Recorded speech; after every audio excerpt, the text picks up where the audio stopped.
Hey everybody, so Paul and I are here in India for 30 days. 30 days. Just wanted to give everyone an update in terms of what's been going on and kind of provide even some more information on why we actually came here. And it actually all starts with trying to find a partner.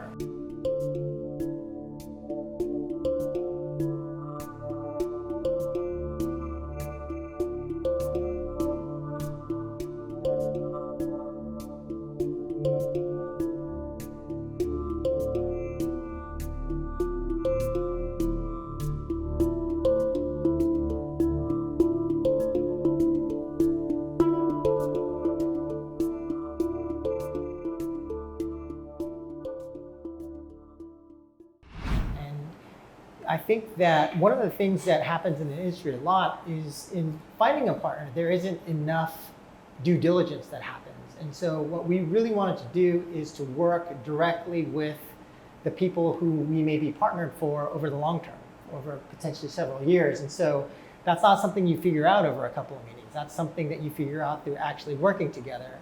And so we've been here working on a prototype for a new game that Paul has designed that we think has it's very innovative, and we think it has a really great shot for being a really fantastic product.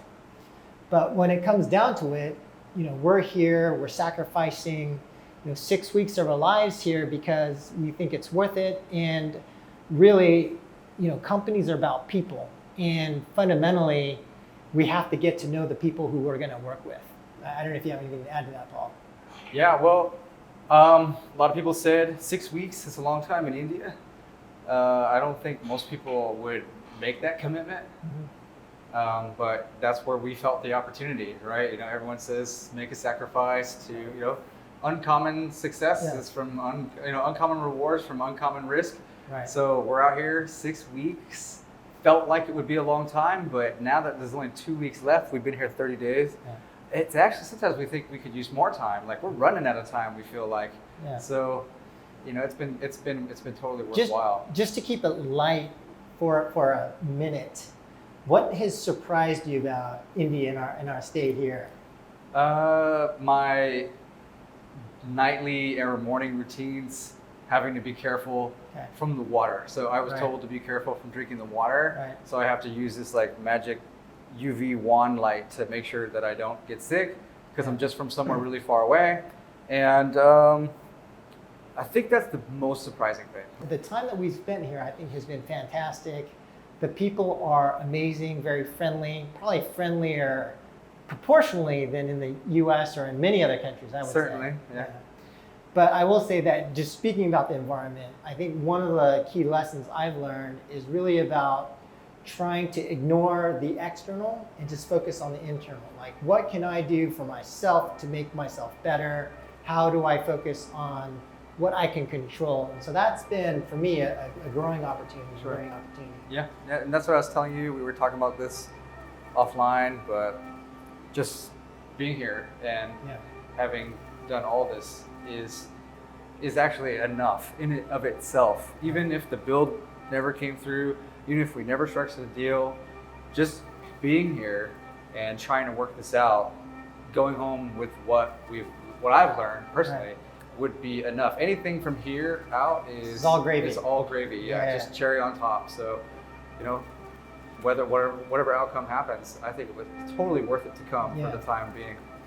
And I think for me personally, like some of the value that I've gotten from being here in India is like, we've been here, we're actually working on a product. So I feel like that pressure, like working with a full team, working on something tangible, has really accelerated our thinking. And so I know for you, for your design, you've been able to really like move really quickly. And then for me, just thinking about leadership, about organizational structure, thinking about what is it gonna take for us to build the type of organization that can launch a hit product against some pretty formidable competitors, right? Experts. Yeah, Experts. guys that will out-resource us 1,000 to 1 with full world-class teams. We can get them. We can beat them.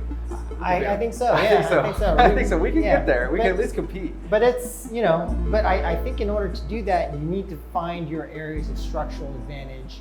You need to figure out, you know, how to play, we need to figure out how to play to our strengths and that sort of thing. And I also think that what it's really made us think a lot about is this issue that we've been talking about a lot, which is that fundamentally, when we think about people, and, you know, as I mentioned recently, the companies are all about people, but for us to get to the point to be able to compete against some of these other companies out there, we're going to have to figure out how to make people change, right? And when you think about people, most people dislike change. It's just a natural response. But for us to become the kind of organization, for us to be the kind of people that we want to be, that we want our team to be, all of us are going to have to improve. That starts with us. And so, like, how do you actually motivate people? How do you actually get people in an organization to change? And by change, I mean change for the better, adopting, you know, best practices, being more disciplined, having difficult conversations, adopting the kind of values and culture that we believe are going to be necessary to be able to compete against some of those guys out there. So. Yeah, we are going to GDC. If anyone watching this video wants to talk to us or meet us at GDC, we're open. Hit us up. Hit us up. And I think that's it from Pune, India. Yeah. Yeah. All right. Later. Later, everybody.